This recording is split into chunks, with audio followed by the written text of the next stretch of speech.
Hello everyone, this is Sai Krishna. ఈరోజు తెలంగాణ రాష్ట్ర ముఖ్యమంత్రి రేవంత్ రెడ్డి గారు భూభారతి పోర్టల్ని స్టార్ట్ చేశారు. అయితే ఈ భూభారతి పోర్టల్ అనేది ఆర్ఓఆర్ చట్టము 2025 ద్వారా రూపొందించబడింది. అయితే ప్రజెంట్గా మనము ధరణి పోర్టల్ని వాడుతున్నాం. ఈ ధరణి పోర్టల్ అనేది ఆర్ఓఆర్ చట్టము 2020 ద్వారా గత ప్రభుత్వం రూపొందించింది. అయితే ఆ ఆర్ఓఆర్ చట్టము 2020 మరియు ధరణి పోర్టల్కి సంబంధించి కూడా చాలా రకాల లోపాలు అనేవి ఉన్నాయి. ఆ రకంగా ప్రజలు ఇబ్బందులు పడుతున్నారు దానివల్ల అని చెప్పేసి కాంగ్రెస్ ప్రభుత్వం ఇప్పుడు ఏం చేసిందంటే ఈ భూభారతి చట్టాన్ని 2025 భూభారతి చట్టాన్ని రూపొందించి దాని ద్వారా చాలా సవరణలు అనేది తీసుకురావడం అనేది జరిగిందనమాట. అయితే అసలు ఈ భూభారతికి సంబంధించి ఇంతకుముందున్న ధరణికి ఇప్పుడు ఈ భూభారతికి ఉన్న డిఫరెన్సెస్ ఏంటి, తేడాలేంటి, అసలు ఈ భూభారతి ద్వారా అసలు ప్రభుత్వము ఒక ఫ్యూచర్ ప్లాన్ ఏంటి, సర్వే రీసెటిల్మెంట్ చేయబోతుందా, అంటే సేద్వార్ని మార్చబోతుందా, ఇలాంటి విషయాలన్నీ కూడా నేను ఈ వీడియోలో డిస్కస్ చేస్తాను. చూసే వాళ్ళందరూ లైక్ చేయండి. చాలా ఇన్ఫర్మేషన్ ఈ భూభారతి చట్టానికి సంబంధించిన అంత ఇన్ఫర్మేషన్ పోర్టల్కి సంబంధించి టోటల్ ఇన్ఫర్మేషన్ నేను ఇందులో ఇవ్వడం జరిగింది. కాబట్టి వీడియోని ఎక్కడ స్కిప్ చేయకుండా చివరి వరకు చూడండి. అయితే ఈ వీడియోలో నేను డిస్కస్ చేయబోయే పాయింట్స్ ఏంటంటే, ఇక్కడ ఫస్ట్ ఆఫ్ ఆల్ ఆర్ఓఆర్ అంటే ఏంటి, మ్యూటేషన్ అంటే ఏంటి అనేది మనం ఫస్ట్ ఆఫ్ ఆల్ చూస్తాము. ఆ తర్వాత ఈ ఆర్ఓఆర్ చట్టాలు ఇప్పుడు ఈ ప్రజెంట్గా ఆర్ఓఆర్ చట్టం 2025 అని అంటున్నాం కదా, దీనికంటే ముందు ఏమన్నా ఆర్ఓఆర్ చట్టాలు అనేవి ఉన్నాయా, దానికన్నా ముందు లేక ఇంకేమైనా రెవెన్యూ చట్టాలు ఏమైనా ఉన్నాయా అనేది మనం చూస్తాం. అయితే ఇప్పుడు ప్రజెంట్గా మనం ధరణి పోర్టల్ని యూజ్ చేస్తున్నాం కదా, ఆ ధరణి పోర్టల్లో చాలా లోపాలు ఉన్నాయని చెప్పేసి అంటున్నారు. అయితే ఆ ధరణి పోర్టల్ ఉన్న లోపాలు ఏంటి అనేది కూడా చూస్తాం. అయితే ఆ లోపాలకి ఏ రకంగా పరిష్కారాలు ఈ భూభారతి అనేది చూపబోతుంది అండ్ ప్రజెంట్గా అసలు ప్రభుత్వం చేస్తున్న సవరణలు ఏంటి, ఆ ఆర్ఓఆర్ చట్టం 2020కి ఏ రకంగా సవరణలు చేసి ఈ 2025 చట్టం అనేది ఏ రకంగా ముందుకెళ్తుంది, ఇవన్నీ విషయాలు కూడా డిస్కస్ చేస్తాం. దాంతోపాటు ఇక్కడ ప్రభుత్వం యొక్క ఫ్యూచర్ ప్లాన్ ఏంటి, అంటే సర్వే రీసెటిల్మెంట్ కొత్తగా చేస్తారని చెప్పేసి హద్దులతో కూడిన ఒక మ్యాప్ అనేది ఒక మనకు ఉన్న భూ యాజమాన్య పత్రం ఏదైతే మనకు పాస్బుక్ ఉందో అందులో ఇస్తామని చెప్పేసి అంటున్నారు. కాబట్టి అలాంటి విషయాలు కూడా అన్నీ కూడా ఇందులో డిస్కస్ చేస్తాం. ఆ తర్వాత ఇక్కడ ఈ చట్టం అనేది ఈ ఆర్ఓఆర్ చట్టం 2025ను మనము పరిశీలించినప్పుడు అందులో అంశాలన్నీ చూసినప్పుడు ప్రాక్టికల్గా అసలు కామన్ సెన్స్ని యూస్ చేసి మనం ఆలోచిస్తే అది అసలు సాధ్యమవుతుందా, అసలు వాళ్ళు ఏదైతే చెప్తున్నారో కంప్లీట్గా అది సాధ్యమవుతుందా, లేకపోతే అందులో ఏమేమి లోపాలు ఉండే అవకాశం ఉందనే విషయాలు కూడా అన్నీ మనం డిస్కస్ చేస్తాం. అయితే ఇక్కడ ఆర్ఓఆర్ అంటే ఏంటి, ఆర్ఓఆర్ అంటే భూ యజమాని యొక్క వివరాలు నమోదు చేసే ఫార్మాట్ అని అంటారు. అయితే ఇక్కడ భూ యజమాని వివరాలు అంటే ఏంటంటే ఒక భూ యజమాని యొక్క పేరు, అతను కలిగి ఉన్న భూమి యొక్క విస్తీర్ణము, ఆ పర్టికులర్ భూ విస్తీర్ణం అనేది ఏ సర్వే నెంబర్లో ఉన్నది, అయితే ఆ యజమాని ఏ రకంగా ఆ భూమి మీద హక్కుని పొందాడు, అంటే కొనుగోలు చేయడం ద్వారా పొందాడా, లేకపోతే బహుమతి గిఫ్ట్ ద్వారా పొందాడా, లేకపోతే వారసత్వంగా పొందాడా, ఇలాంటి భూములన్నింటికి సంబంధించిన సమగ్రమైన సమాచారాన్ని మనం ఇక్కడ ఆర్ఓఆర్ అనేది ఒకటి ఉంటుందన్నమాట. ఆర్ఓఆర్ అంటాం, అది ఆర్ఓఆర్ అంటే. అయితే నెక్స్ట్గా మ్యూటేషన్ అంటే ఏంటి, మ్యూటేషన్ అంటే ఇక్కడ మనకు ఈ భూమి హక్కుల యొక్క మార్పులు, అంటే రెవెన్యూ రికార్డ్స్లో ఈ భూ హక్కుల యొక్క మార్పులను చేయడాన్ని మనం ఇక్కడ మ్యూటేషన్ అని అంటాం. అంటే ఒక పర్సన్ నుంచి నేను ఒక ల్యాండ్ని తీసుకుంటే మనకున్న రెవెన్యూ రికార్డ్స్లో ఆయన పేరును తొలగించి నా పేరుని మార్పు చేస్తారనమాట. సో దీన్ని ఇక్కడ మ్యూటేషన్ ప్రాసెస్ అని అంటున్నాం అనమాట. ఇది మ్యూటేషన్ అంటే. అయితే ఇక్కడ మనము ముందు ఈ వీడియోలో కొన్ని పదాలనేవి మనం వాడుతూ ఉంటాం. ఇక్కడ సాదా బైనామాలు అనేది ఒక పదము, ఆ తర్వాత పార్ట్ ఏ, పార్ట్ బి భూములు అనేది ఒకటి ధరణి ద్వారా మనకు వచ్చింది, అది ఏందనేది కూడా చూస్తాము. అయితే ఇక్కడ ఇంకోటి నిషేధిత భూముల జాబితా, ప్రాబిటెడ్ ల్యాండ్స్ అనేది కూడా మనకు గవర్నమెంట్ ఒకటి స్పెసిఫై చేసింది, అది ఒకటి చూసాం. ధరణిలో ఉంది మనకు ప్రాబిటెడ్ ల్యాండ్స్ అనేది సపరేట్ ఒక కాలం అనేది ఉంది. అయితే అది అసలు ప్రాబిటెడ్ ల్యాండ్స్లో ఏమేమి ఉంటాయి అనేది కూడా మనం చూస్తాము. అయితే ఇక్కడ పహాని అడంగల్ అంటే ఏంటి, పహాని అంటే తెలంగాణ రాష్ట్రానికి సంబంధించిన ప్రజలు వాడే పదము, అడంగల్ అంటే ఆంధ్రప్రదేశ్లో వాడే పదం అది. అదేంటి నెక్స్ట్ సేత్వార్, ఆర్ఎస్ఆర్ సర్వే రీసెటిల్మెంట్ రిజిస్టర్ అని చెప్పేసి అంటాం. సేత్వార్ అంటే ఏంటి, అసలు అది ఎప్పుడు వచ్చింది అనేది విషయాలు కూడా. ఆ తర్వాత ఇక్కడ టిప్పన్స్ అండ్ నక్ష అనే పదాలు కూడా మనకు జనరల్గా వస్తూ ఉంటాయి. ఓకే, అది మనం డిస్కస్ చేస్తాము. ఆ తర్వాత ఇక్కడ భూ ఆధార్ అనేది ఇప్పుడు ఇంతకుముందే ఉంది. అయితే ఇప్పుడు భూ ఆధార్ అని స్పెసిఫిక్గా ఈ భూభారతి పోర్టల్లో మనకు ఇప్పుడు రావడం అనేది జరుగుతుంది అనమాట. అసలు ఏంటి భూ ఆధార్ నెంబర్ అంటే ఏంటి అండ్ భూ ఆధార్ ఐడెంటిఫికేషన్ కార్డ్ అంటే ఏంటి, ఇవన్నీ విషయాలు కూడా నేను మళ్ళీ ఇక్కడ డిస్కస్ చేస్తాను. నెక్స్ట్ అయితే ఇక్కడ ఇంతకుముందు ఉన్న ఆర్ఓఆర్ చట్టాలు ఏంటి అనేది మనం ఒకసారి చూసినప్పుడు మనకు 1936లోనే నిజాం పీరియడ్లో మనకు ఒక రెవెన్యూ చట్టాన్ని తీసుకురావడం అనేది జరిగిందనమాట. అయితే ఆ రెవెన్యూ చట్టం అనేది ఎందుకు తీసుకొచ్చారంటే ట్యాక్స్ కలెక్షన్ కోసం. అయితే అప్పుడు మనకు ఈ తెలంగాణ రాష్ట్రంలో భూమి శిస్తు అనేది ఒక ముఖ్యమైన ఇన్కమ్ సోర్స్ అనమాట గవర్నమెంట్‌కి.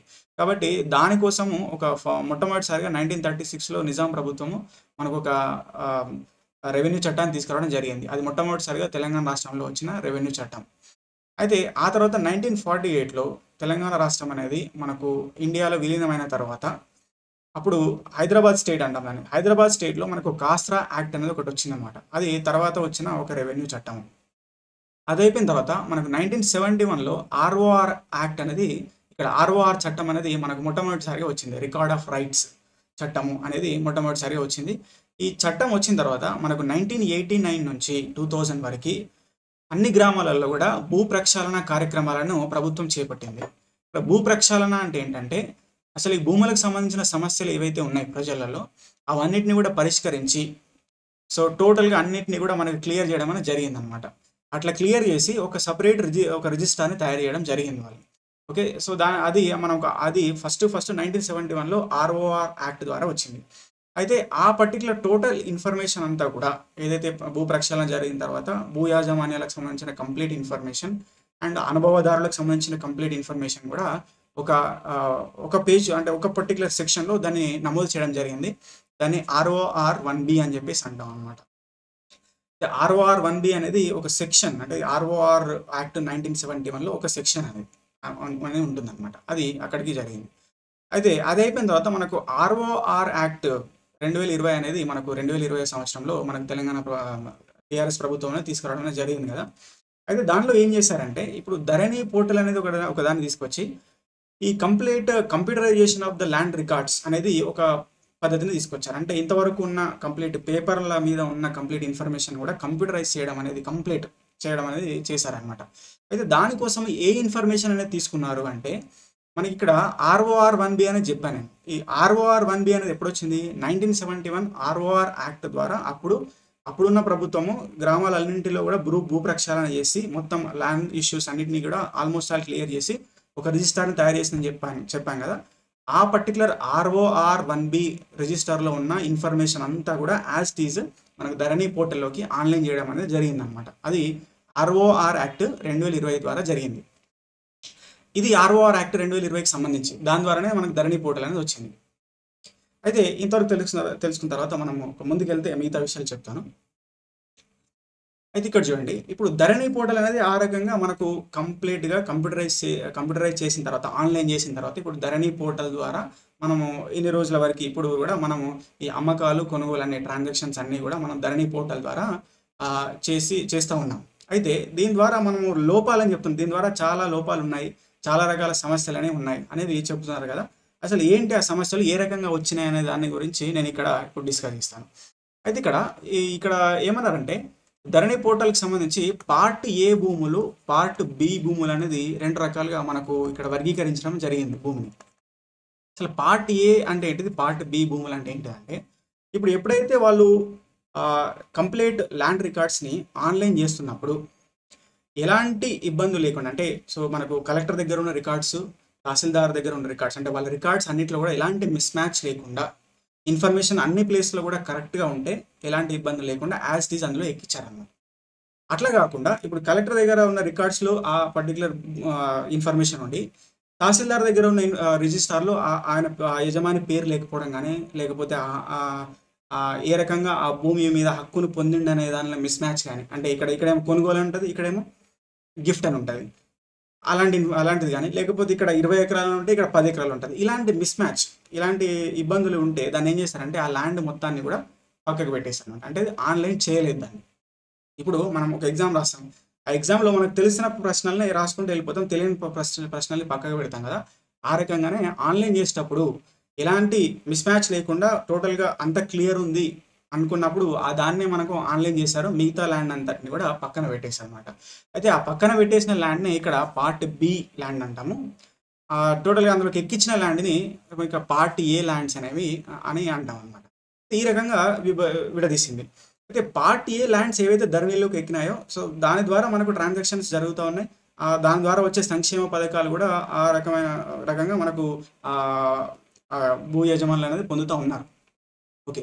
అయితే పార్ట్ బి ల్యాండ్ సంగతి ఏంటి అంటే పార్ట్ బి ల్యాండ్స్లు అవి అసలు అక్కడ ఏదో మిస్ మ్యాచ్ ఉందని చెప్పేసి గవర్నమెంట్ పక్కన పెట్టేసి దానికి సంబంధించిన ఎలాంటి సమస్య అంటే ఆ సమస్యకి ఎలాంటి పరిష్కారాన్ని కూడా మనకు ప్రభుత్వం అనేది చూపలేదు. అంటే అప్పీల్ చేసుకోవడానికి ఎలాంటి అవకాశం అనేది లేకుండా పోయిందనమాట.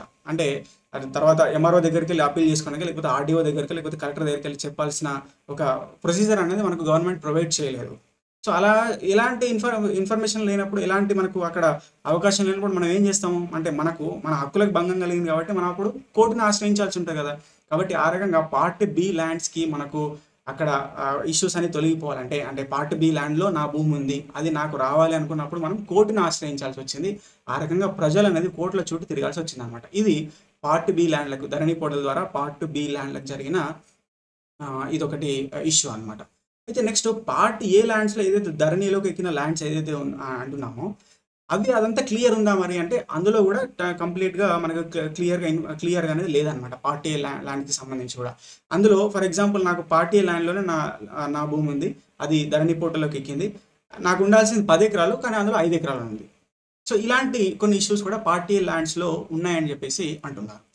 ఇది part A land and part B ల్యాండ్స్కి సంబంధించిన ఇన్ఫర్మేషన్. నెక్స్ట్ సాదా బైనామా ల్యాండ్స్ అనేవి ఒకటి ఉంటాయి.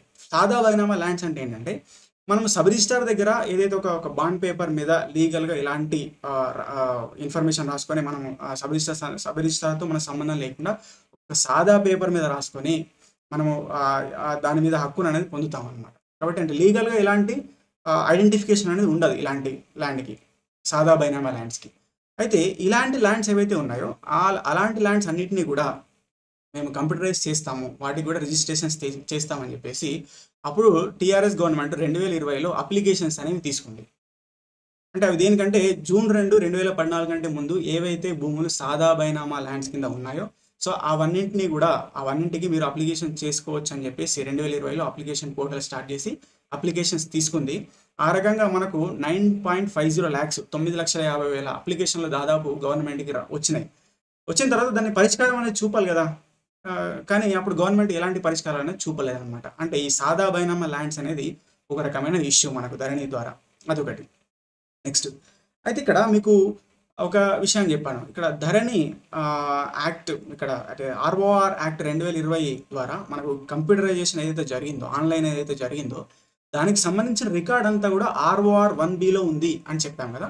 అయితే ఈ ROR 1Bలో ఎలా ఉండిందంటే మనకు 16 టైప్స్ ఆఫ్ అనుభవదారులు అంటే ఇక్కడ 2 రకాలుగా విభజించారనమాట. దాన్ని అక్కడ కొన్ని కాలమ్స్ ఉంటాయి. అంటే ప్రతి దానిలో అంటే ఇన్ఫర్మేషన్ మొత్తం కొన్ని కాలం వైజ్గా ఉంటుంది. ఆ కాలం వైజ్ అనేది ఏంటంటే ఫస్ట్ యజమాని, ఆ తర్వాత అనుభవదారుడు అనేది 2 రకాల కాలమ్స్ ఉంది. ఈ అనుభవదారుల్లో మళ్ళీ 16 రకాల అనుభవదారులు అనేదాన్ని ఒక స్పెసిఫై చేశారు. అంటే ఎగ్జాంపుల్ చెప్పాలంటే సాగు చేసే వ్యక్తి అంటే నేను సాగు చేస్తున్నా, భూమి వేరే వాళ్ళది, నేను సాగు చేస్తాను, నేను సాగుదారునికి సంబంధించిన అనుభవదారుని, అది ఒకటి. ఇంకొక ల్యాండ్ ఏంటంటే అది మా తాతకు కొంత ల్యాండ్ ఉండింది, ఆ ల్యాండ్ నేను రిజిస్ట్రేషన్ చేసుకోలేదు, బట్ ప్రజెంట్గా మాత్రం ఆ ల్యాండ్ని నేనే దున్నుతున్నాను అనమాట, నేనే ఆ ల్యాండ్ని వాడుకుంటున్నాను, కానీ నా పేరు మీద మాత్రం రిజిస్ట్రేషన్ లేదు. సో ఇది ఒక రకమైన అనుభవదారుడు అనేది. కాబట్టి ఈ రకంగా ఇట్లా కొన్ని రకాల అనుభవదారుడు అనే పర్టికులర్ కాలంని స్పెసిఫై చేయడం జరిగిందనమాట. ఎక్కడ అంటే ROR 1B అంటే 1971 ROR చట్టం ద్వారా మనకు దాన్ని స్పెసిఫై చేశారు. అట్లా 16 టైప్స్ ఆఫ్ అనుభవదారుడు అని చెప్పేసి ఒక కాలం అనేది ఉన్నది. దాంతోపాటు భూ యజమాని అనే దాన్ని కూడా సపరేట్గా ఉంది. ఓకే, ఈ ధరణి పోర్టల్లో అంటే ROR యాక్ట్ 2020 ద్వారా ఏం చేశారంటే ఈ 16 టైప్స్ ఆఫ్ అనుభవదారుడు అనేది ఏదైతే ఇక్కడ అంటున్నామో దాన్ని అంతటిని కూడా తొలగించేసి పక్కన పెట్టేసి ఓన్లీ భూ యజమాని, ఆ భూ యజమాని ఏ రకంగా ఆ భూ యజమాని ఎంత విస్తీర్ణాన్ని కలిగి ఉన్నాడు అనే 2 కాలమ్స్ను మాత్రమే మనకు ఈ ROR యాక్ట్ 2020లో తీసుకున్నారనమాట. అంటే దాన్ని ఇక్కడ భూ యజమాని అంటే పట్టేదారు, ఆ పట్టేదారు కలిగి ఉన్న విస్తీర్ణం అనేది 2 రకాల కాలమ్స్ మాత్రమే తీసుకొని ఈ అనుభవదారుడు అనే ఇన్ఫర్మేషన్ కంప్లీట్గా తొలగించేశారు. సో దానివల్ల చాలా చిక్కులు అనేవి వచ్చి పడ్డాయి. కొంతమంది చాలా మంది ప్రజలు కూడా ఇబ్బందులు పడడం అనేది జరిగిందన్నమాట. సో ఇది ఒక ముఖ్యమైన అంశం, మనం ఒకటే గుర్తుపెట్టుకోవాల్సింది.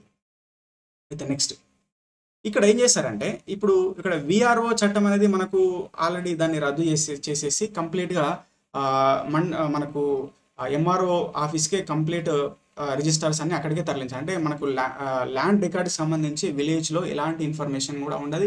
ఎలాంటి ఆఫీసర్ కూడా అక్కడ ఉండడు.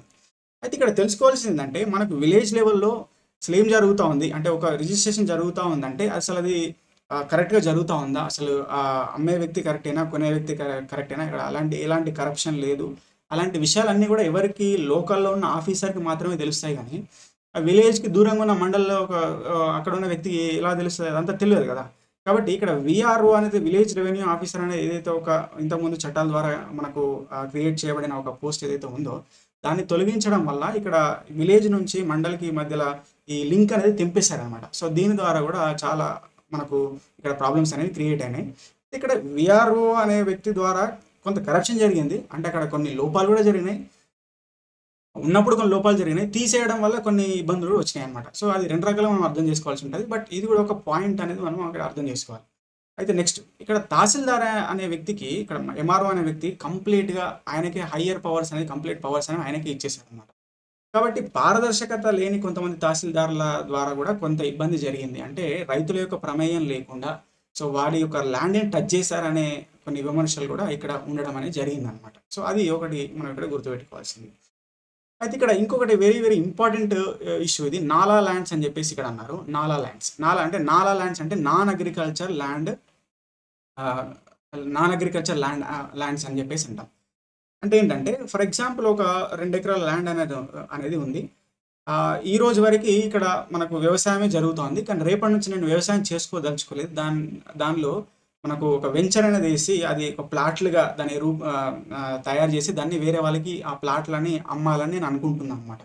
కాబట్టి ఎప్పుడైతే నేను వెంచర్ అనేది దాన్ని తయారు చేస్తున్నానో అప్పటి నుంచి అది అందులో వ్యవసాయ కార్యకలాపాలు జరిగాయి కాబట్టి అది అగ్రికల్చర్ ల్యాండ్ నుంచి నాన్ అగ్రికల్చర్ ల్యాండ్‌గా కన్వర్ట్ అయితది. దాన్నే మనం నాలా ల్యాండ్ అని చెప్పేసి అన్నాం.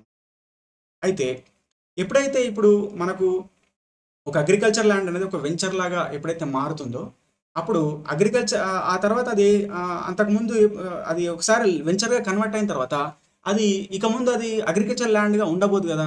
అలాంటప్పుడు అది అగ్రికల్చర్ ల్యాండ్ రికార్డ్స్ నుంచి దాన్ని తొలగించాలి కదా! అంటే ధరణి ఏదైతే పోర్టల్‌కి సంబంధించిన ఇన్ఫర్మేషన్ ఏదైతే ఉందో ఆ రెవెన్యూ రికార్డ్స్ ఏదైతే ఉందో దాని నుంచి తొలగించాలి కదా!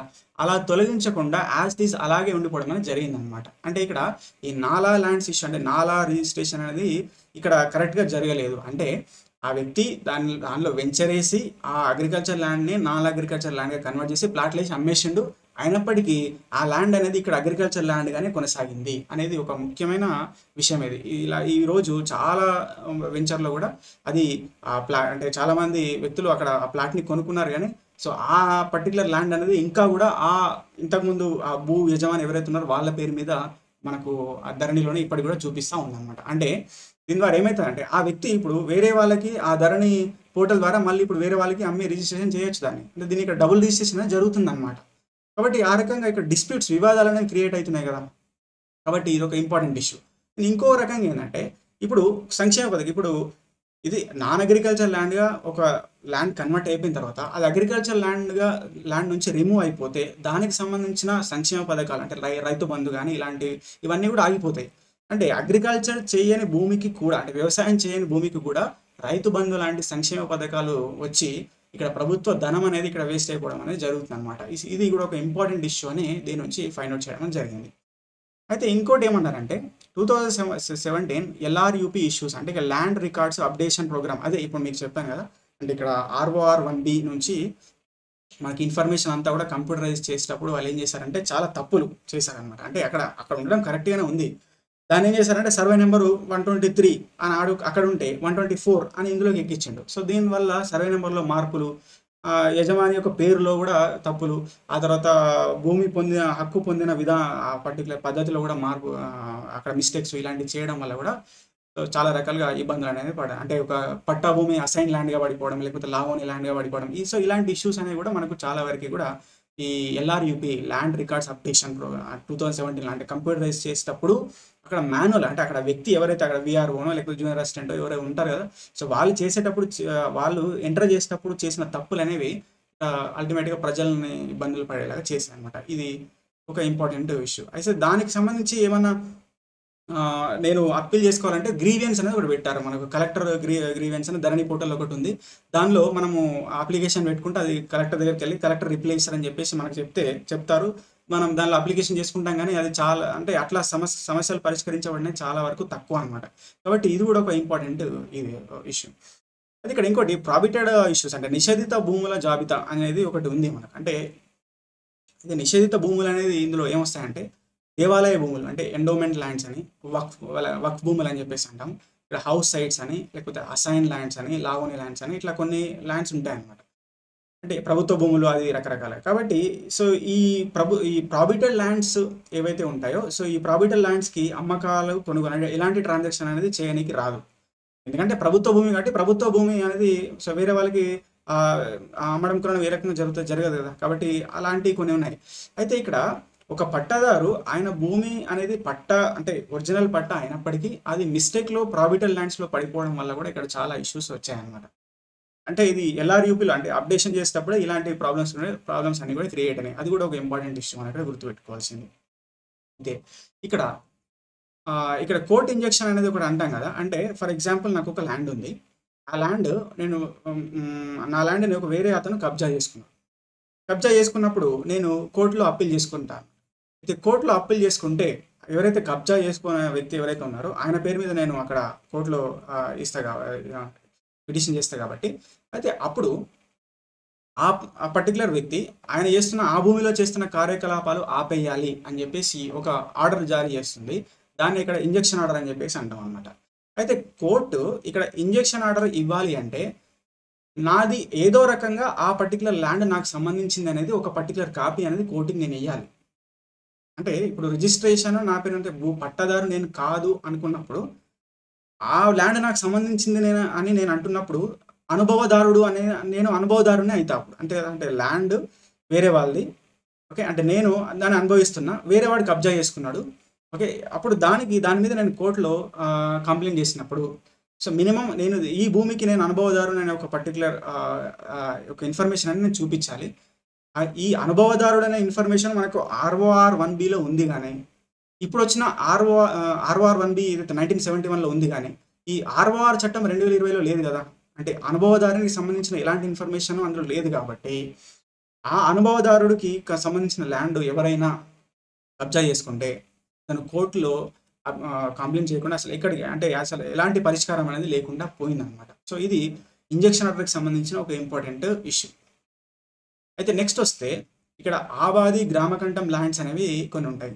అంటే ఇక్కడ ఆబాది ల్యాండ్స్ అంటే ఏంటంటే మనకు ఇళ్ళ భూములకు సంబంధించింది. అంటే ఒక ఇల్లు ఉంది, ఇల్లు పక్కనే ఒక 4 గుంటల ల్యాండ్ ఉంది అనుకోండి.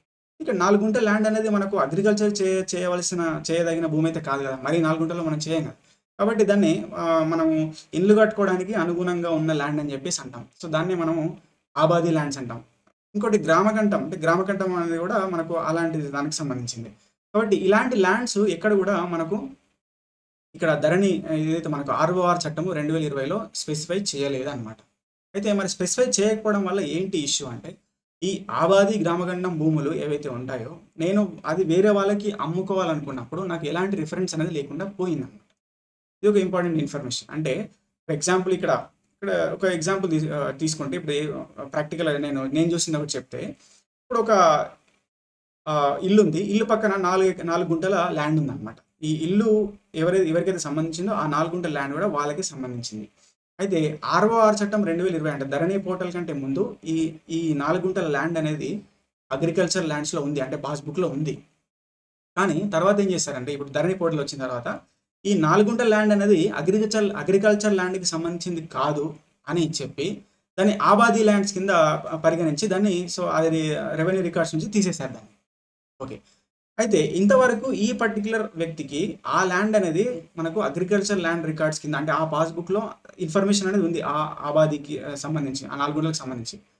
అయితే ఇప్పుడు 4 గుంటలు అందులో నుంచి తీసేయడం వల్ల వచ్చిన నష్టం ఏంటి అంటే, సరే అగ్రికల్చర్ ల్యాండ్ నుంచి తీసేయడం వల్ల ఏం నష్టం లేదు, కానీ ఆ వ్యక్తి ఆ 4 గుంటలు వేరే వారికి అమ్మాలి అంటే, ఓకే, సో ఎలాంటి రిఫరెన్స్ అనేది లేకుండా పోయింది కదా. కాబట్టి ఇది ఒక ఇంపార్టెంట్ ఇష్యూ అనమాట. కాబట్టి ఈ ఆబాది గ్రామకంఠం ల్యాండ్స్ కూడా ఇక్కడ ధరణి ఈ చట్టంలో మనకు స్పెసిఫై చేయలేదు అనేది ఒక ఇంపార్టెంట్ ఇష్యూ. అయితే ఇక్కడ మనకు తరచుగా ఇక్కడ న్యూస్‌లో వచ్చిన ఇన్ఫర్మేషన్ ఇక్కడ మనకు ఈ ఎల్ఆర్‌యుపి ఇష్యూస్ అంటే ల్యాండ్ రికార్డ్స్ అప్డేట్ చేసేటప్పుడు అంటే కంప్యూటరైజ్ చేసేటప్పుడు చాలా ల్యాండ్స్ ఆహ్, అంటే ఇక్కడ తప్పులనేవి జరిగినాయి. అంటే సో 10 ఎకరాల ల్యాండ్ ఉంటే 20 ఎకరాల 10 ఎకరాల ల్యాండ్ ఉన్నోనికి 20 ఎకరాలు అని చెప్పేసి, 20 ఎకరాల ల్యాండ్ ఉన్నోనికి 5 ఎకరాలు అని చెప్పేసి ఇట్లా రకరకాలుగా దాన్ని తప్పులు చేసి కావాలని చేశారని ఇక్కడ ఒక రకమైన విమర్శలనేది రావడం అనేది జరిగిందనమాట. సో ఈ రకంగా ఇవన్నీ కూడా ధరణి సంబంధించిన ఇష్యూస్. అయితే సో ధరణికి సంబంధించిన లోపాలు మాట్లాడుకున్నాం ఓకే. బట్ ధరణికి సంబంధించిన ఏంటి అడ్వాంటేజ్ దాని లాభం ఏం జరిగింది? అంటే ఇంతకుముందు ఉన్న అంటే 2020 కంటే ముందు జరిగిన రిజిస్ట్రేషన్ ప్రాసెస్, మరి ఆ ధరణి ద్వారా జరిగిన రిజిస్ట్రేషన్ ప్రాసెస్ వల్ల మనం ఏమి ఆ లాభాన్ని పొందినాం అనేది ఒక పాయింట్‌ని మనం అక్కడ తీసుకుంటే, ఇక్కడ ఇంపార్టెంట్ ఇష్యూ ఏందంటే ఇక్కడ ఇంపార్టెంట్ థింగ్ ఏంటంటే ఇక్కడ సింగిల్ విండో ప్రొసీజర్ అని చెప్పేసి అన్నారు. అసలు సింగిల్ విండో ప్రొసీజర్ అనేది ఏంటంటే రిజిస్ట్రేషను ప్లస్ మ్యూటేషన్ ఒకటేసారి జరిగిపోవడం. ఒకటే రోజుల ఒకటే అట్ ఎ టైమ్‌గా జరిగిపోవడం అనమాట. రిజిస్ట్రేషన్ అంటే చెప్పాం. రిజిస్ట్రేషన్ అంటే ఏంటంటే మనకు సబ్ రిజిస్ట్రార్ కార్యాలయంలో ఒక లీగల్ విధానంగా మనకు ఒక వ్యక్తి నుంచి నేను ఈ భూమిని కొంటున్నా అన్నట్టుగా మనకు సబ్ రిజిస్ట్రార్ సంతకంతో మనకు ఒక పత్రం అనేది ఒక డాక్యుమెంట్ అనేది వస్తుంది. సో దాన్ని ఆ ప్రాసెస్‌ని మనం రిజిస్ట్రేషన్ అంటాం. ఒకసారి రిజిస్ట్రేషన్ జరిగితే ఆ రిజిస్ట్రేషన్ డాక్యుమెంట్‌ని మనం తీసుకొచ్చి లోకల్‌గా ఉన్న వీఆర్ఓకో లేక వీఆర్ఓకి ఇస్తే ఆ వీఆర్ఓ ఏం చేస్తాడంటే ఆ రెవెన్యూలో రికార్డ్స్ రెవెన్యూ ల్యాండ్ రికార్డ్స్‌ని మార్పులు చేయడం అనేది చేశారనమాట. దాన్నే అక్కడ మ్యూటేషన్ అని చెప్పేసి మ్యూటేషన్ అంటే అదే డెఫినేషన్ అంటే రెవెన్యూ ల్యాండ్ రికార్డ్స్‌లో మార్పులు చేయడం, చేంజెస్ చేయడం అనమాట. అది ఎప్పుడు జరిగేది? రిజిస్ట్రేషన్ జరిగిన తర్వాత ఆ రిజిస్ట్రేషన్ డాక్యుమెంట్‌ని మనం వీఆర్ఓకి వచ్చి సబ్మిట్ చేస్తే ఆ వీఆర్ఓ ఆ ప్రాసెస్ చేస్తాడనమాట. అయితే రిజిస్ట్రేషన్‌కి ఇక్కడ మ్యూటేషన్‌కి చాలా అంటే ఇక్కడ అంటే ఆ డాక్యుమెంట్ తీసుకొచ్చి ఈయనకి ఇయ్యాలి.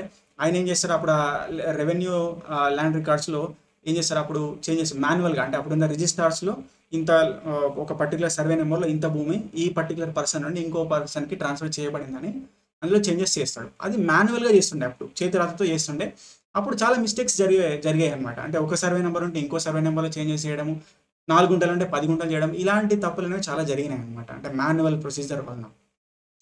అయితే ఇక్కడ రిజిస్ట్రేషన్‌కి, మ్యూటేషన్‌కి మధ్యలో చాలా గ్యాప్ రావడం వలన అక్కడ ప్రజలు కూడా మనకు కార్యాలయాల చుట్టూ, వీఆర్ఓ చుట్టూ, ఎంఆర్ఓ చుట్టూ తిరిగి అక్కడ అంటే సో అట్లా ఇబ్బందులు పడడం అనేది కూడా జరిగింది. అయితే సో అలాంటి ప్రాబ్లమ్స్ ఏమి లేకుండా ఇక్కడ ఏం జరిగినాయంటే ధరణి ద్వారా ఏం జరిగిందంటే registration, mutation at a time ఒకటేసారి అయిపోవడం అనేది జరిగింది. రిజిస్ట్రేషన్ అయిపోగానే మ్యూటేషన్ ఒకటేసారి సింగిల్ విండో ప్రొసీజర్ అనమాట. ఇది ఒక రకంగా చూసుకుంటే అడ్వాంటేజ్. అంటే అన్ని రకాలుగా ల్యాండ్‌కి సంబంధించిన ఇష్యూస్ ఏం లేవు. అంతా క్లియర్ ఉంది అనుకున్నప్పుడు ఒకటే రోజులో మనకు so at a time registration అనేది, మ్యూటేషన్ అనేది అయిపోయింది. క్లియర్‌గా మనకు పాస్‌బుక్‌లోనే అట్ ఎ టైమ్ అప్పటిదప్పుడే మనకు కొన్న ల్యాండ్ అనేది మన భూమిలో మన పాస్‌బుక్‌లోకి ఎంటర్ అయిపోయింది. ఎవరైతే మనకు అమ్మారో ఆయన దగ్గర నుంచి మనకు అది కట్ అయిపోయింది. So clear. ఈ రకంగా జరిగింది అన్నమాట. ఇది ఒక రకమైన అడ్వాంటేజ్. సింగిల్ విండో సిస్టమ్ అనేది ఏదైతే ఇంతవరకు మనకు ప్రొసీజర్ ఫాలో అయ్యారో అదొక అడ్వాంటేజ్. అది ఇంకా మిగతా అయితే ఇదొక్క అడ్వాంటేజ్‌తో పోలిస్తే మిగతా ఏదైతే మనకు డిసడ్వాంటేజ్ లోపాలు ఏవైతే ఉన్నాయో ఆ లోపాలన్నీ కూడా చాలా ఎక్కువ ఉన్నాయి కాబట్టి సో దాని ద్వారా దీని అనుగుణంగానే మనకు ఇప్పుడు ఈ భూభారతి అనేది కొత్తగా ఈ అసలు చట్టంలోని సవరణ చేయాలి. ఈ చట్టంలో అక్కడ అనుభవదారుడు అనే కాలం లేకపోవడం ఇలాంటి ఇష్యూస్ అన్నిటిని కూడా మనం సవరించాలని చెప్పేసి ఇప్పుడు ప్రభుత్వము ఈ ఆర్ఓఆర్ 2025 చట్టాన్ని తీసుకురావడం అనేది జరిగిందనమాట. అయితే ఇక్కడ అమెండ్మెంట్స్ అండ్ సొల్యూషన్స్ ఫ్రమ్ ఇక్కడ భూభారతి ఇది. సో భూభారతి ఈ భూభారతి ద్వారా ఏమేమి మనకు సవరణలు అండ్ పరిష్కారాలు ఇంతవరకు ఉన్న సమస్యలకి పరిష్కారాలు అనేవి తీసుకురావడం జరిగింది అనేది ఇక్కడ చూస్తాం. అయితే ఇక్కడ ఏమంటున్నారంటే new record with resurvey unlike 2020 but takes time అంటున్నారు. అయితే ఇక్కడ ఏమంటున్నారంటే ఇప్పుడు ఈ ఆర్ఓఆర్ చట్టము 2020 అనేది మనకు ఎప్పుడైతే ఇక్కడ వచ్చిందని చెప్పేసి అన్నామో ఈ ఆర్ఓఆర్ చట్టం 2020 కంటే ముందు ఎలాంటి రకమైన భూ ప్రక్షాళన జరిగిందా? ఏదైనా భూ ప్రక్షాళన అంటే అంతవరకు ఉన్న సమస్యలన్నింటినీ పరిష్కరించి అన్నిటిని క్లియర్ చేసి కొత్తగా ఒక రికార్డ్‌ని మళ్ళీ తయారు చేశారంటే అలాంటిది ఏమీ లేదని చెప్పాలి ఇక్కడ. అంటే ఆర్ఓఆర్ 1B ఏదైతే ఇంతకుముందు ఉందో అందులో ఉన్న information as it is copy చేసుకున్నారు తప్ప కొత్త రికార్డ్‌ని దేన్ని కూడా తయారు చేయలేదు. ఇదొక అంటే మనకి ఇక్కడ ఒక కొత్త అంటే భూ ప్రక్షాళన ఇంతకుముందు ఉన్న సమస్యలు అవన్నీ కూడా ఎలాంటి అనేది లేదనమాట. అయితే ఇప్పుడు గవర్నమెంట్ ఏం చెప్తుందంటే కొత్త రికార్డ్ అంటే ఈ ఈ అంటే ఈ భూ ప్రక్షాళన అనేది మేము తీసుకొని వస్తాము. ఈ భూ ప్రక్షాళన ద్వారా ఈ రికార్డ్‌నే టోటల్‌గా చేంజ్ చేస్తాము అని చెప్పేసి అంటుందన్నమాట. ఇది ఒక రకంగా మంచిదే. ఎందుకంటే ఇన్ని రోజులుగా జరిగిన అంటే కాలానుగుణంగా తప్పులన్నీ జరుగుతూ ఉంటాయి. అధికారుల వల్లనో లేకపోతే ఇంకా దేని వల్లనో మనకు సమస్యలనేవి మిస్టేక్స్ అనేవి జరుగుతూ ఉంటాయన్నమాట. కాబట్టి ఆ మిస్టేక్స్‌ని మధ్య మధ్యలో మనము రెక్టిఫై చేసుకుంటేనే, పరిష్కరించుకుంటేనే అది క్లియర్‌గా ఉంటది కదా! కాబట్టి ఇది ఒక మంచిదే. కాబట్టి ఈ రకంగా మనకు గవర్నమెంట్ చేస్తామని చెప్పేసి అంటున్నాం. అయితే నెక్స్ట్ ఇక్కడ forensic audit, community audit and భూ రికార్డ్ ప్రక్షాళన. అంటే భూ రికార్డ్ ప్రక్షాళన అంటే మీకు ఇందాక చెప్పింది సమస్యలన్నిటి యొక్క పరిష్కారం. అంటే ప్రజల్లోకెళ్ళి అసలు చేస్తారనమాట. అయితే ఇక్కడ ఫోరెన్సిక్ ఆడిట్ అంటే ఏంటంటే మనకు ఇంతకుముందు పాత పాస్‌బుక్‌లలో కూడా మనకు ఆ భూ యజమాని యొక్క మనకు ఆ వేలిముద్రలు అనేవి ఉన్నాయి కదా! ఆ వేలిముద్రల ఆధారంగా తనిఖీ చేసి సమస్యలన్నిటిని పరిష్కరిస్తారనమాట. దీన్ని ఫోరెన్సిక్ ఆడిట్ అని అంటారు. కమ్యూనిటీ ఆడిట్ అంటే ఏంటంటే అసలు గ్రామంలోకెళ్ళి అసలు మన వ్యక్తి ఇప్పుడు ఏదో ఒక పర్టిక్యులర్ వివాదం ఉంది. ఈ భూమి నాది అని నేను, ఇంకొకతను నాది అని ఇంకొకతను మేము వివాదం చేసుకుంటా ఉంటే అసలు ఏం చేస్తారు అసలు అధికారులు మేమిద్దరం ఏ ఊర్లో అయితే ఉన్నామో ఆ ఊరికి వస్తారు. అక్కడ తనిఖీ చేస్తారనమాట. దీన్ని కమ్యూనిటీ ఆడిట్ అంటాం. అంటే గ్రామాల్లోకెళ్ళి తనిఖీ చేయడం అనమాట. సో ఇలాంటి ప్రొసీజర్స్ అనేవి చేస్తుందనమాట. ఇక్కడ మొన్న లాస్ట్ మంత్‌లో మనకు న్యూస్ పేపర్‌లో కూడా వచ్చింది. ధరణి పోర్టల్‌లో అక్రమ లావాదేవీలపై విచారణ, ఫోరెన్సిక్ ఆడిట్‌కు కసరత్తు అనేది కూడా వచ్చింది. అంటే ప్రభుత్వం దాని మీద కసరత్తు చేస్తా ఉంది. ప్రొసీజర్ స్టార్ట్ చేసిందనమాట. ఇది ఒక ఇంపార్టెంట్ థింగ్. అయితే నెక్స్ట్ ఇక్కడేమన్నారంటే బిఫోర్ మ్యూటేషన్ వన్స్ రీవెరిఫికేషన్. అంటే ఇప్పుడు ఇంతకుముందు మనం సింగిల్ విండో సిస్టమ్ అని చెప్పేసి అన్నాం కదా! సింగిల్ విండో సిస్టమ్ అనేది నేనేమంటున్నా అంటే ఎలాంటి ల్యాండ్‌కి సంబంధించిన ఎలాంటి ఇష్యూస్ లేకపోతే మనకు registration, mutation at a time అయిపోయింది. అంతా క్లియర్‌గానే బానే అయింది. కానీ ఏమైనా ఇష్యూస్ ఉంటే అంటే సో ఫర్ ఎగ్జాంపుల్ నేను ఆహ్, ఆహ్, ఒక తండ్రికి ఒక ఇద్దరు కొడుకులు ఉన్నారనుకోండి. అయితే సో ఆ పర్టిక్యులర్ ఇద్దరు కొడుకుల్లో ఒక కొడుకు వేరే దుబాయ్‌లో ఇక్కడ వేరే బయట దేశంలో ఉంటున్నాడనుకోండి. ఒక వ్యక్తే ఇక్కడ ఉన్నాడు. ఆ ఒక వ్యక్తి ఏం చేసిండంటే సో వాళ్ళ తండ్రి చనిపోవడం జరిగింది. చనిపోతే ఆ రికార్డ్స్‌ని ఆయన ఇంకొక వ్యక్తి ఎవరు లేరు నేను ఒక్కడినే అని చెప్పేసి అక్కడ సో దానికి సంబంధించిన ఇన్ఫర్మేషన్ అట్లా చూపించి ఒక కరప్షన్ అనేది చేసి ఆ ల్యాండ్‌ని రిజిస్ట్రేషన్ చేసుకున్నాడనుకోండి. సో అక్కడ ఏం జరిగింది అంటే ఇలాంటివన్నీ జరిగినాయన్నమాట. అంటే ఇప్పుడు మనకి registration, mutation at a time ఒకటే సందర్భంలో ఫాస్ట్‌గా అయిపోవడం వల్ల అసలు రీవెరిఫై చేయడానికి, విచారణ చేయడానికి ఎలాంటి ఇక్కడ ప్రొసీజర్ అనేది లేకుండా పోయిందన్నమాట. అందుకోసమే ఇక్కడ ఏమంటున్నారంటే రిజిస్ట్రేషన్‌కు, మ్యూటేషన్‌కి మధ్యలో కొంత ఒక వారం రోజుల పాటు టైం తీసుకొని ఈ మధ్యలో విచారణ చేస్తాము, రీవెరిఫికేషన్ చేస్తాము. అసలు ఇది జరుగుతున్న రిజిస్ట్రేషన్ కరెక్టేనా కాదా అని చెప్పేసి చేస్తామని చెప్పేసి అంటుంది. ఇది గవర్నమెంట్ మనకు ప్రపోజ్ చేస్తున్న ఒక పర్టిక్యులర్ థింగ్. అయితే నెక్స్ట్ ఇక్కడ appeal to RDO and then collector. అయితే ఫర్ ఎగ్జాంపుల్ ఇక్కడ తహసీల్దార్ దగ్గర ఇప్పుడు రిజిస్ట్రేషన్ జరుగుతూ ఉంది. ఇప్పుడు తహసీల్దార్ దగ్గర ఏమైనా ఇష్యూస్ ఉంటాయి. ఓకే. సో దానికి సంబంధించి మనం అంటే అక్కడ తహసీల్దార్ దగ్గర కరెక్ట్‌గా లేదు అని మనం అనుకున్నప్పుడు ఆర్‌డీఓకి మనం అప్పీల్ చేయొచ్చు అనమాట. ఓకే. సో ఆర్‌డీఓ దగ్గర కూడా ఇక్కడ కరెక్ట్‌గా ప్రొసీజర్ జరగట్లేదు, నాకు అన్యాయం జరుగుతుంది అన్నప్పుడు మనం కలెక్టర్ కూడా అప్పీల్ చేసుకోవచ్చు. సెపరేట్‌గా దానికి మేము ఒక ప్రొసీజర్ అనేది ఇస్తామని చెప్పేసి కూడా మనకు గవర్నమెంట్ అనేది చెప్తుంది. ఇంకోటి ఏంటంటే ఎవరైనా అప్పీల్ చేసుకోవడానికి ఆర్థికంగా కూడా వారికి స్తోమత లేకపోతే మేము దానికి ఒక స్పెషల్ అరేంజ్‌మెంట్ చేస్తామని చెప్పేసి కూడా అంటుందన్నమాట. ఇది ఒక పర్టిక్యులర్ థింగ్.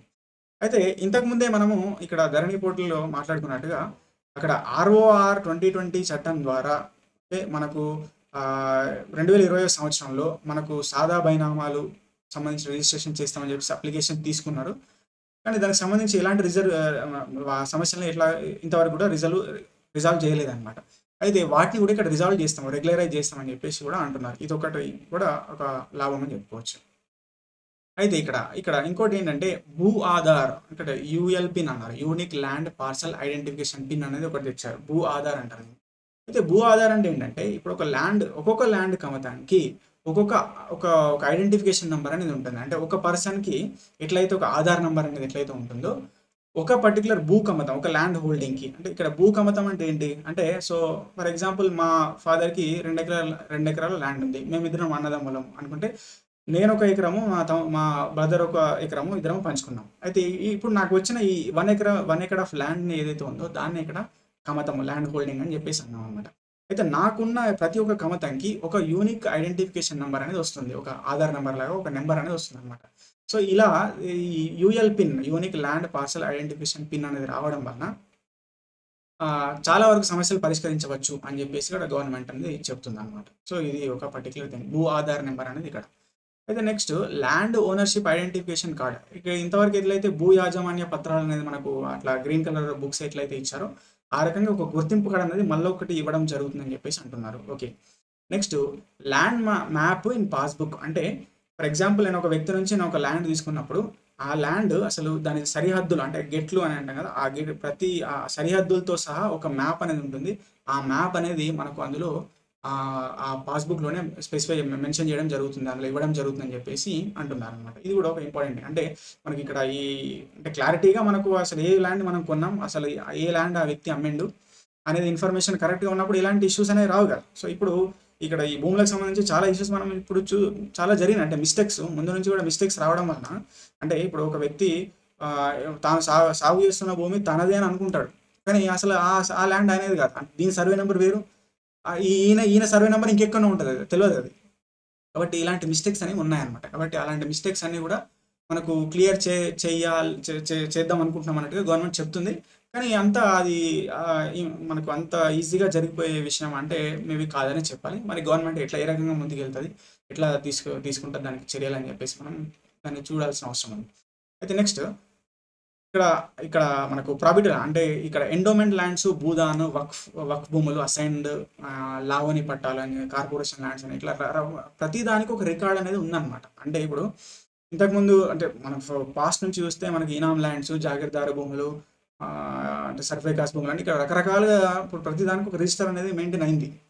అయితే ఈ రిజిస్టర్ అనేది వేరే వేరే ఉండడం వల్ల, అంటే అగ్రికల్చర్ ల్యాండ్కి సంబంధించింది ఒకటి, వక్ఫ్ భూములకు సంబంధించింది ఒకటి, ఎండోమెంట్ ల్యాండ్కి సంబంధించింది ఒకటి. సో ఇట్లా ప్రతిదానికి ఒక రిజిస్టరు ఉండడము, అది కూడా వేరే వేరే ప్లేసెస్లో ఉండడం వల్ల రిజిస్ట్రేషన్ సమయంలో అసలు ఏది ఎక్కడ జరుగుతుంది, ఏ ల్యాండ్ ఎందులోకి వెళ్తుంది, అసలు ఏది ఎక్కడ ఉంది అనేది కూడా కరెక్ట్ ఇన్ఫర్మేషన్ లేదు. ఆ రకంగా కూడా రిజిస్ట్రేషన్ అనేది తప్పుగా జరిగినాయి అనమాట. కాబట్టి సో ఈ అన్ని రికార్డ్స్ అనేవి కూడా ఒకటే దగ్గర తీసుకొని వస్తాము అనేది ఇప్పుడు గవర్నమెంట్ చెప్తుంది. దాని ద్వారా అన్ని సమస్యలు పరిష్కరించబడతాయి అని చెప్పేసి అంటున్నారు అనమాట. అయితే నెక్స్ట్ ఇక్కడ న్యూ టిప్పన్స్ అండ్ నక్ష. అయితే ఈ న్యూ టిప్పన్స్ అండ్ నక్ష అని దీనికంటే ముందు ఇక్కడ మనం మాట్లాడేది ఏంటంటే ఆర్ఎస్ఆర్, దీన్ని యాక్చువల్గా సేత్వార్ అంటాము. ఈ సేత్వార్ అనే దాని గురించి మనం ఇక్కడ మాట్లాడుకోవాలి. అసలు సేత్వార్ అంటే ఏంటి అంటే, ఇప్పుడు మీకు చెప్పినట్టుగా మనకు నిజాం పరిపాలనా కాలంలో మనకు భూమి శిస్తు వసూలు కోసము మొట్టమొదటిసారిగా ఈ భూముల యొక్క రికార్డ్ అనేది మనకు స్టార్ట్ చేయడం అనేది జరిగిందని చెప్పారు. అయితే సో దానికోసము అసలు ఎవరి భూమి ఎంత ఉంది అని చెప్పి ఫస్ట్ అసలు ఆ టేబుల్తో కొలిసి ప్రతిదానికి ఒక నెంబర్ అనేది ఇచ్చారు, దాని సర్వే నెంబర్ అన్నారు అనమాట. సో ఆ రకంగా భూములన్నింటికి కూడా మనకు సర్వే అనేది చేశారనమాట. అంటే దాన్ని ఒక పర్టికులర్ అంటే టేప్తో కొలిసి ప్రతి ల్యాండ్కి ఇంత ల్యాండ్ ఉందని మెన్షన్ చేసి దానికి ఒక నెంబర్ ఇస్తే దాని సర్వే నెంబర్. అంటే ఈ ప్రొసీజర్ అంతటిని మనం ఏమంటామంటే ఈ ప్రొసీజర్ అంతటిని మనం సర్వే సెటిల్మెంట్ అని చెప్పేసి అంటాం. అయితే ఈ సర్వే సెటిల్మెంట్ అనేది మనకి ఎప్పుడు జరిగిందంటే 1910 నుంచి 1940 అంటే 1910 నుంచి 1940 మధ్యన నిజాం టైంలో ఫస్ట్ ఆఫ్ ఆల్ జరిగింది ఇది సర్వే రీసెటిల్మెంట్, ఫస్ట్ జరిగిన సర్వే రీసెటిల్మెంట్ ఇది. అయితే సో దీని ఆధారంగానే అప్పుడు ఆ రికార్డ్స్ అనేవి వచ్చినాయి. అయితే దాన్ని మొత్తం ఒక మ్యాప్ అంటే ఒక పర్షియా నుంచి తెప్పించిన ఒక బట్ట ఉండేదన్నమాట, ఒక క్లాత్ మీద మొత్తం దాన్ని చిత్రీకరించారు ఆ పటాన్ని మొత్తం, దాన్ని నక్ష అని చెప్పేసి అంటాం. అంటే మనకి ఎప్పుడైనా మనకు ల్యాండ్ డిస్ప్యూట్స్ ఉంది అని మనం ఒకవేళ మనం ఎంసీకి అప్లై చేసుకుంటే ఆ ఎంసీ కానీ ఆ సర్వేయర్ కానీ ఆ పర్టికులర్ మ్యాప్ని పట్టుకొని వస్తారు ఇప్పటికి కూడా మన గ్రామీణ ప్రాంతాలు. కాబట్టి వాటినే టిప్పన్స్ అండ్ నక్షలు అంటాం అనమాట. అయితే ఈ టిప్పన్స్ నక్షలు దేని ఆధారంగా అంటే ఆ సర్వే సెటిల్మెంట్ ఆధారంగా రూపొందించబడింది 1910 1940 ఆ మధ్య. అయితే ఆ తర్వాత మళ్ళీ ఆ సర్వే సెటిల్మెంట్ని మళ్ళీ ఒకసారి రీసెటిల్మెంట్ చేశారు. ఎప్పుడంటే 1952లో, ఐ థింక్ 1956లో సర్వే రీసెటిల్మెంట్ చేశారనమాట. దాన్ని యాక్చువల్గా ఇప్పుడు అంటే అప్డేట్ అయిన సేత్వార్ అది, ఓకేనా. కాబట్టి ఈ సేత్వార్ ఆధారంగానే టిప్పన్స్ అండ్ నక్షలు ఉన్నాయి కదా. అయితే ఇప్పుడు అంటే ఇప్పుడు ఈ సేత్వార్ అనేది ఏదైతే ఆర్ఎస్ఆర్ అనేది ఏదైతే ఉందో ఈ ఆర్ఎస్ఆర్ని కొత్తగా మళ్ళీ తీసుకొస్తామని చెప్పేసి అంటుంది కదా. అంటే కొత్తగా మళ్ళీ సరిహద్దులు, కొత్తగా కొలతలు అంతా మళ్ళీ కొత్తగా సెటిల్మెంట్ అనేది మళ్ళీ కొత్తగా తీసుకుంటాం, రీసెటిల్మెంట్ అనేది మళ్ళీ చేస్తాము అని చెప్పేసి గవర్నమెంట్ చెప్తుంది. ఆ చెప్పిన దాన్ని బట్టి ఆ సేత్వార్ మారుతుంది. సేత్వార్ మారడం వల్ల ఇప్పుడు నక్ష టిప్పన్స్ మళ్ళీ కూడా దానికి కొత్తగా అనేది రావడం అనేది జరుగుతుంది అనమాట. కాబట్టి ఈ రకంగా ఇవన్నీ దీని ద్వారా తీసుకొచ్చే అంశాలు అనమాట మనకు భూభారతి ద్వారా. అయితే మరి మనం ఇక్కడ తీసుకుంటే ప్రాక్టికల్గా ఏమేమి సమస్యలు రావచ్చు భూభారతి ద్వారా అనుకుంటే, ఇది సింగిల్ విండో ప్రొసీజర్ అనేది కాదు కదా. సింగిల్ విండో ప్రొసీజర్ అంటే రిజిస్ట్రేషన్, మ్యూటేషన్ మనకు కొంత టైం తర్వాత జరుగుతున్నాయి కాబట్టి గతంలో ఏవైతే తప్పులు జరిగినాయో మళ్ళీ అలాంటి ఈ వివాదాలు వచ్చే అవకాశం ఉంటాయి అనేది ఒక పర్టిక్యులర్ విమర్శ. అయితే ఇక్కడ survey resettlement takes lot of time. అంటే ఇక్కడ చాలా టైం తీసుకుంటుంది సర్వే రీసెటిల్మెంట్ చేయాలంటే. ఎందుకంటే ఇప్పుడు 11,600 రెవెన్యూ గ్రామాలు ఉన్నాయి. ప్రతి గ్రామాల్లో అంత ల్యాండ్ని సర్వే చేయాలంటే చాలా డేస్ పడుతుండొచ్చు. కాబట్టి అంతవరకు ఏమంటున్నారంటే మరి అంతవరకు రిజిస్ట్రేషన్ ఆపాలంటే అట్లేం లేదు. ఇప్పుడున్న ధరణి పోర్టల్లో ఇన్ఫర్మేషన్ ఏదైతే ఉందో ఆ ఇన్ఫర్మేషన్ యాజ్ ఇట్ ఈస్ భూభారతిలోకి కాపీ చేసి ఆ ప్రొసీజర్ ప్రకారం యాజ్ ఇట్ ఈస్ రిజిస్ట్రేషన్లు జరుగుతాయి, లావాదేవీలు జరుగుతాయి, అమ్మకాలు కొనుగోలు జరుగుతాయి. కానీ ఇది ఎప్పటివరకు అంటే సర్వే సెటిల్మెంట్ చేసేంత వరకు. సర్వే సెటిల్మెంట్ చేసిన తర్వాత అన్ని కొత్తగా మనకు కొత్త ప్రొసీజర్ అనేది వస్తుందని చెప్పేసి అంటున్నారు. అది చాలా టైం తీసుకునే అవకాశం అనేది ఉంది. కాబట్టి ఇది కంప్లీట్గా మనం ఈ భూభారతి సంబంధించిన ఇన్ఫర్మేషన్, అసలు ఈ ధరణి నుంచి భూభారతి ఈ ట్రాన్సిషన్ అనేది ఏ రకంగా మార్పులు తేబోతుంది, నిజంగా ప్రజల సమస్యలు ఏవైతే ఉన్నాయో వాటిని పరిష్కరిస్తుందా అని చెప్పేసి మనం డిస్కస్ చేయడం జరిగింది. ఇక ముందు కూడా దీనికి సంబంధించిన ఇన్ఫర్మేషన్ ఏదైనా ఉంటే నేను మరో వీడియో చేస్తాను. వీడియో చూసిన వాళ్ళందరికీ థ్యాంక్ యూ.